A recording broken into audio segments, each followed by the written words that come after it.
Hello mga idol, may gagawin tayo dito na Samsung 55 inches. Ang issue niya is backlight.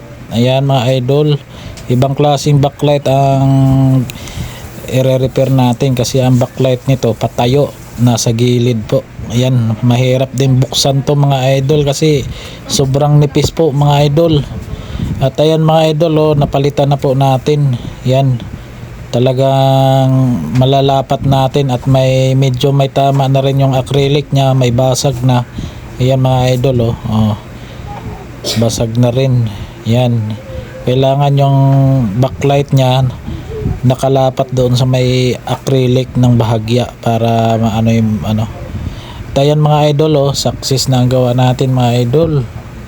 Okay na rin, success ang gawa natin. Nagawa po natin kahit mahirap, gawin natin. Ayan, nag-home service pala tayo dyan mga idol sa Pampanga, San Fernando, Pampanga. Yan mga idol, ganyan din ang issue ng TV nyo mga idol. Pa-PM na lang para ma-schedule natin at mapuntahan. Nag-home service pala ako mga idol around Quezon City, Cavite, Pampanga, basta kaya natin puntahan. Pa-follow and share na lang mga idol para pag may video kuha kayo ng idea. Salamat mga idol.